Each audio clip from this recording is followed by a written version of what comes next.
وصفتنا النهاردة سهلة وبسيطة جدا، محدش فينا ما بيحبهاش، الكبار والصغيرين بيعشقوها. يلا بينا نسمي الله ونبدأ واقولكوا على الطريقة. بس قبل ما نبدأ ياريت تنزلوا تعملوا لايك وشير وسبسكرايب لقناتنا على اليوتيوب وتفعلوا الجرس عشان يوصلكوا كل جديد. في بولة هنزل بكيلو صدور فراخ مغسولة ومتصفية كويس جدا من المية ومتقطعة مكعبات بالشكل ده، وعليهم كيس فيجيتار ومعلقة كبيرة لبن بودر ومعلقة كبيرة نشا. هنزل كمان بنص معلقة صغيرة ملح وبصل بودر وتوم بودر وبابريكا وربع معلقة صغيرة فلفل اسود وجنزبيل ونص مكعب مرق الدجاج ورشة بسيطة جدا من الكربوناتو بتخليها طرية ومتنشفش. اخر حاجة هضيفها معلقة كبيرة من الصويا صوص. هاخد بقى كل المكونات دي وافرمها في الكبة على كذا مرة على حسب ما الكبة تاخد.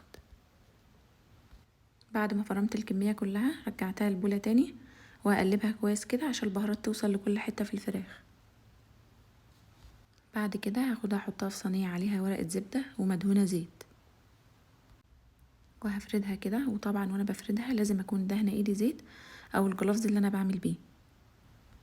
بعد كده هغطيها بكيس وادخلها الفريزر لمدة ساعتين تمسك بس نفسها شوية عشان بعد كده اقدر اشكلها.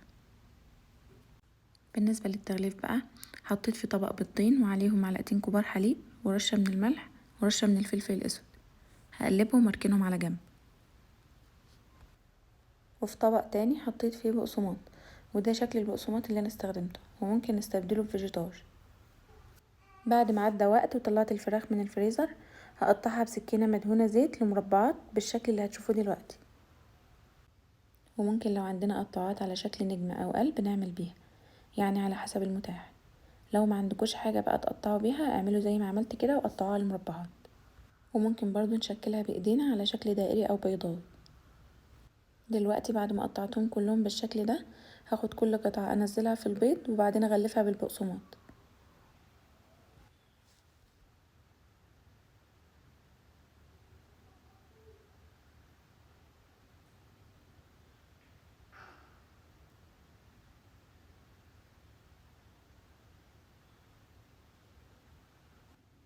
هنا بعد ما غلفتها هسويها كده واحطها على صينية عليها كيس او ورق زبدة، واخد بالي وانا برصهم هسيب مسافة بين كل واحدة والتانية.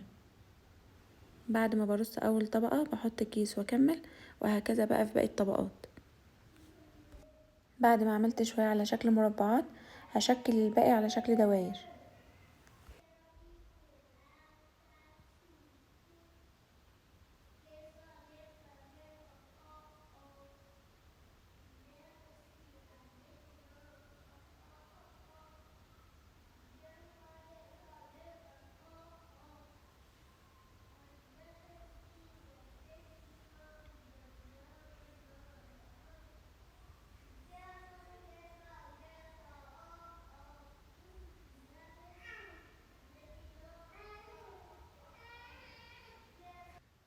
دلوقتي بعد ما خلصت الكمية كلها هسيبها في الفريزر لمدة ساعة وبعد كده اطلعها اقلي منها. بالنسبة للتسوية هقليها بقى في طاسة فيها زيت على نار متوسطة، وكل شوية هقلبها لحد ما تتحمر وتاخد لون ذهبي.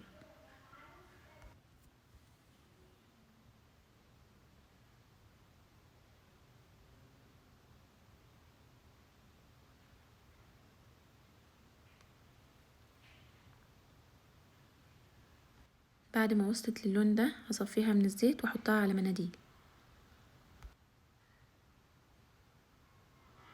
طبعا انا كنت قليت شوية وسبت الباقي عشان افرزه.